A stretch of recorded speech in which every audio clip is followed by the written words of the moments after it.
Yo, what's going on guys, it's Scott here, and today we're going to look at what we should expect from Lance Stephenson this season. Lance Stephenson is not someone you can have specific expectations for in really any circumstance. He always brings the unexpected, and that's part of why he's on this team. Now, besides his erratic personality and the toughness he brings to the game, there has to be some expectations for him with the Lakers. Something that's often been the case for Lance over the years was that he'd always try to beat his man on a drive, which helped him set up his teammates because of his dribble penetration. According to his trainer, he wants to shift that focus to being more of a catch and shoot guy and have his dribble drive game as his next option. This offseason, he's been working on knocking down those shots off the catch, which he'll need to do playing with LeBron, and some of the other dribble penetrators like Brandon Ingram and Lonzo Ball. Because of the work he's putting in towards his shot and the vast amount of playmakers on the floor with him at all times, he should have a good chance to improve his shooting percentages this season. Last season, he shot just 29% from deep on close to 3 attempts per game. If he can up that percentage closer to average, that would make a world of difference to his game, and it would make him a lot more dangerous off the dribble.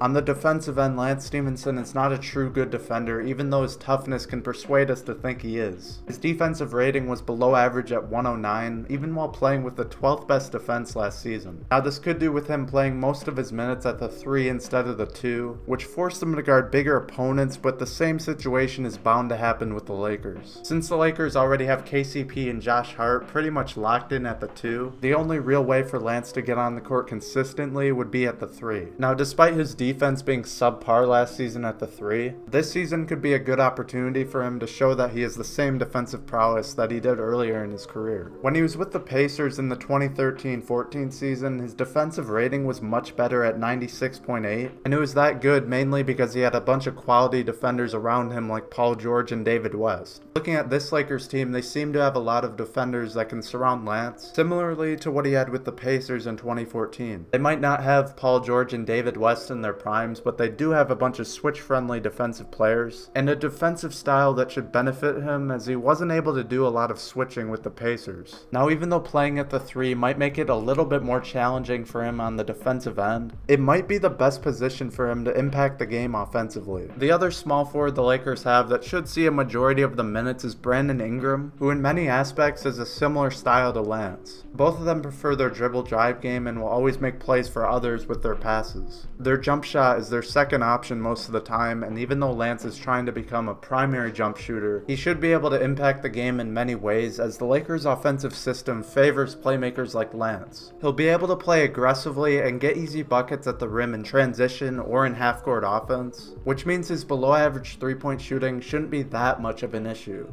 It's no question why Brandon Ingram had a great season even on just 1.8 threes a game, so if he could play well in the system, then Lance should as well. There will be some adjustments for Lance to make as it is a completely different style than he had with the Pacers. But once he gets comfortable in the system, we should expect to see some big games from him throughout the season. That's all I have for this one, guys. I hope you enjoyed. Make sure you subscribe if you want to see consistent Lakers content throughout the season. And if you enjoyed this video, then make sure you drop a like, and thanks for watching.